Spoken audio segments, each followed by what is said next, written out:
Now, the exciting time. Now we're going to start to make your sourdough. The first thing you're going to need to make sure you have is some clean, sanitized equipment. I found that using a plastic bowl is actually sometimes better than using a stainless steel bowl, for example.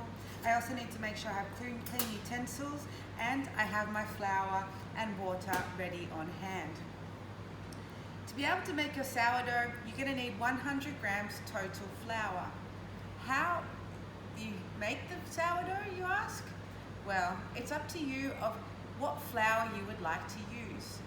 We have here wheat flour. Wheat flour here, the flour I have here is around 13% protein. Then I also have some whole wheat flour. You can use spelt flour, rye flour, einkorn flour, or some special flours that you have there in your country. So the first thing I'm going to do here is I'm going to take 50 grams of wheat flour, and I'm going to take 50 grams of the whole wheat flour. Here I have a whole wheat spelt flour, but as I said, it's totally up to you.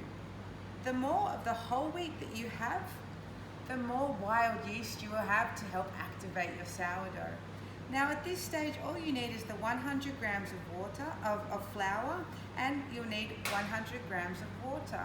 However, you can also use, like we showed you in the step before, you can here, this is where you would use your wild yeast water. So I would take 100 grams of this without the fruit and add it inside here. Or, like I said, you can use just 100 grams of water. I recommend you check the water temperature, and the water temperature should be around 25 to 30 degrees, just to give it a little bit of activity.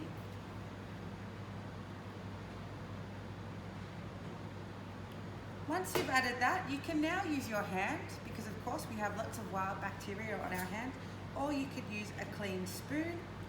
It's as you wish. So you need to mix this together. Sometimes you need to add a little bit less water, sometimes you need to add a little bit more water. If you're using 100% of the wheat flour, you only need around 90 mils of water. If you are using combination with a whole wheat flour, you're going to find you might need a little bit more, up to 100 to 110 mils. You want an applesauce consistency. Okay, so you don't want it to be too runny, you also don't want it to be too much like a dough. So once you've done this, we then need to have a clean jar. Here is my clean jar. So I'm actually going to put it inside here. I recommend first doing it in a bowl and then putting it into your jar, because you don't want to have all the things stuck on the side of the jar. You want to have a very clean and sanitized jar.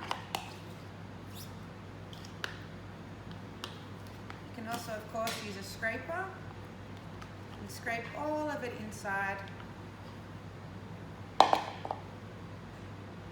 jar here. Now, once you've finished that, we're going to put the lid on top, and you need to keep this in a warm environment, an environment around 26 to around 28, 29 degrees. If it's cold where you are, you can always wrap it in a tea towel. I don't recommend keeping it on the oven. I do recommend just keeping it in a warm environment, and you just leave it for 24 hours.